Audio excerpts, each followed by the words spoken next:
And we can get into the whole running back thing because that's a whole that has taken off this summer, which I think is the dumbest thing in the world. I'm like, guys, what have you been watching for the last 5 years? This isn't new. I think people are upset because Daniel Jones got more money than Saquon Barkley, which I understand. Saquon Barkley is clearly better at his job than Daniel Jones is at his job. But we all know it's a league where all the money goes to the quarterback. Now, we can debate whether or not that should be. Like right now, Patrick Mahomes is a steal with these new deals for Justin Herbert. Like he is a bargain basement quarterback, and he's the best player. Like, once Burrow you're and gonna ask me Trevor the Lawrence list get those contracts too, it's going to be ridiculous. Well, he'll get his, believe me. But he's very much in the Brady mindset. Like Brady never was like, I have to be the highest paid player. I always want to make sure I have enough to get enough people around me. And he'll get taken care of, I would imagine, very, very soon, maybe even before next season starts. But the idea of the running back, like people are having these ridiculous ideas. Well, let's set up a fund. Well, where's that money coming from? Okay.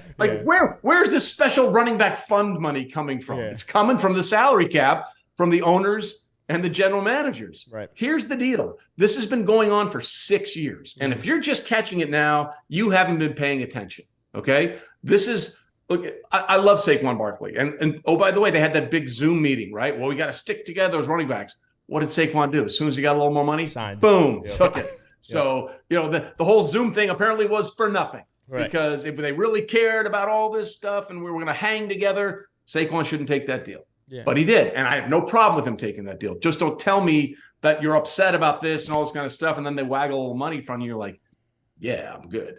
So, I mean, it is what it is. Okay. It's not changing. Like there are 5 positions that get paid in football: quarterback, protect the quarterback, sack the quarterback, catch the ball from the quarterback, and stop the receiver from catching the ball from the quarterback. Those are the 5 positions that get paid.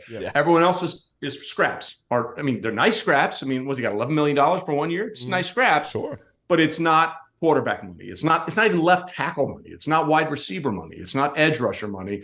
It's not cornerback money. And it's never going to be that. And if you don't like it, don't play running back. What do you think of the notion, though, that, just like fashion, for example, old school always comes back, right?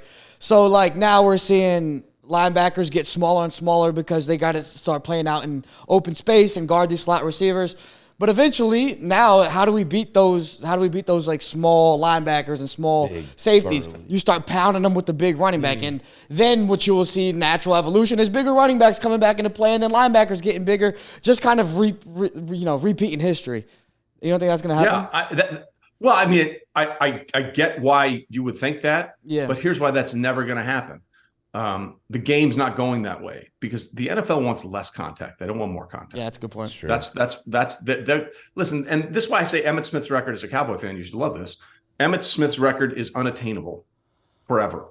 He'll retire 100 years from now. Emmitt Smith will still have the record for the most rushing yards in NFL history. It's never. Look, Jerry Rice's records might not be broken, but they're more likely to be broken than Emmitt Smith's records. Just because of the way the game is played. And there's a reason we're doing all this with the kickoffs and all this kind of stuff and how we're manipulating all this, because they want to avoid that. And in the running back position, essentially, you are signing up for a car crash for 3 hours every Sunday. Yeah. Every Sunday. That's what you're signing up for that. And the wear and tear, like Derrick Henry is the outlier of all outliers. I think 1 year in high school he had 450. It's insane in high school. It's a ridiculous. I think it's a ridiculous thing, and I just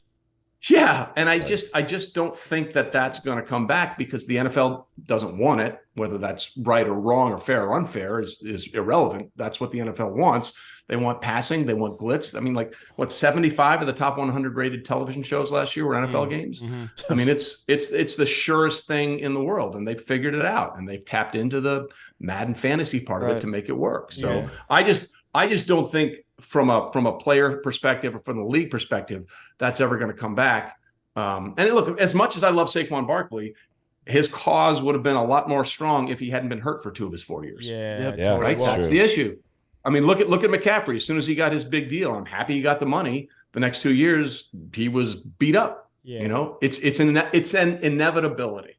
So if you're a manager, a general manager, or an owner, I see this as the inevitable outcome. And I see other ways where I can spend my money and it's much less likely that that's going to be the outcome. And that's where I'm putting my dollars. Well, that leads me, that was right into my question, which is like, if you were a GM, would you go out and pay a running back? Obviously, we talked about Austin Eckler, right? Austin Eckler's a guy that wants a deal as well, one of these top, but you wouldn't pay a running back is what you would say. You know, my old colleague at ESPN, Mel Kiper Jr., Shout out Mel Kiper. used to say he would never draft a running back in the first round. I was like, oh, you're crazy. I think he's right. Yeah. I mean, He was honestly like let's just take the Chiefs, for example. It's clearly the most dominant franchise over the last 4 or 5 years, however you want to slice it. They've been to 3 of the last 4 Super Bowls, won 2 of them. The 3 best running backs for the Chiefs in that time frame were undrafted free agent Damian Williams, 3rd-round pick Jerick McKinnon, who they pick up every year for pennies on the dollar because no one else is going to sign him, and 7th-round running back Isaiah Pacheco. Now, you could argue because of Patrick Mahomes and the greatness and all this kind of stuff that it's easy for those running backs to thrive. Yeah, maybe. But look at what the Bengals did with Joe Mixon and Samaje Perine. Neither one of those guys were first-round picks, and they were very effective on the ground.